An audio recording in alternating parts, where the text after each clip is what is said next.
रात के 2 बजे का समय था। शहर के सबसे पुराने अस्पताल सिटी हॉस्पिटल में ज़्यादातर लाइट्स बंद हो चुकी थी। सिर्फ इमरजेंसी वार्ड में हलचल थी, स्टाफ भी कम ही था।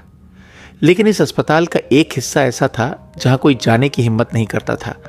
कमरा नंबर 309। स्टाफ के बीच यह अफवाह थी कि कई साल पहले एक नर्स राधा इसी 309 में काम करती थी। कमरे में रहस्यमयी परिस्थितियों में मारी गई थी।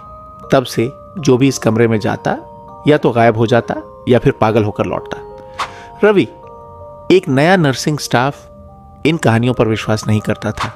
एक रात उसकी ड्यूटी उसी फ्लोर पर लगी। स्टाफ ने उसे 309 से दूर रहने की सलाह दी, लेकिन उसकी जिज्ञासा बढ़ गई।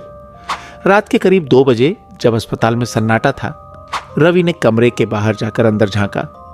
दरवाजा बंद था, लेकिन अंदर से धीमी धीमी फुसफुसाने की आवाजें आ रही थी। कोई पेशेंट है अंदर, उसने सोचा। हिम्मत करके उसने दरवाजे पर हाथ रखा। ठंडा, बर्फ जैसा ठंडा। अचानक दरवाजा खुद ब खुद खुल गया। अंदर घना अंधेरा था। मोबाइल की टॉर्च जलाकर जैसे ही उसने अंदर कदम रखा, दरवाजा जोर से बंद हो गया। रवि का दिल तेजी से धड़कने लगा। कमरे में सिर्फ एक टूटा फूटा बेड और जर्जर खिड़की थी जिससे ठंडी हवा आ रही थी। तभी उसे लगा कि कोई पीछे खड़ा है। उसने धीरे धीरे गर्दन घुमाई और उसके रोंगटे खड़े हो गए। एक साया सफेद कपड़ों में जमीन से कुछ इंच ऊपर हवा में तैर रहा था। उसका चेहरा अधजला था, आंखें गड्ढों में तब्दील हो चुकी थीं और उसकी उंगलियां असामान्य रूप से लंबी थीं। तू क्यों आया? एक भयानक फुसफुसाहट गूंजी। रवि ने भागने की कोशिश की, लेकिन उसके पैर जमीन से चिपक गए। अचानक वह साया उसकी ओर बढ़ने लगा।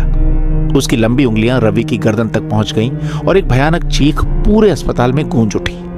अगली सुबह स्टाफ ने देखा कि कमरा 309 का दरवाजा अंदर से बंद था। जब सिक्योरिटी ने दरवाजा तोड़ा तो रवि फर्श पर पड़ा था।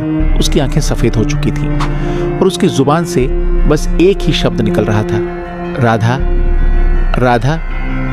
उस दिन के बाद कोई भी उस कमरे के पास जाने की हिम्मत नहीं करता था। लेकिन अगर आप कभी सिटी हॉस्पिटल जाइए और रात के 2:30 पर किसी को फुसफुसाते सुने तो सावधान रहें। हो सकता है वो आपको भी बुला रहा हो।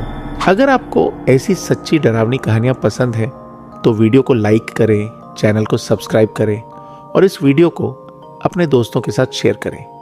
अगली कहानी किस जगह से सुनना चाहेंगे कमेंट में बताएं।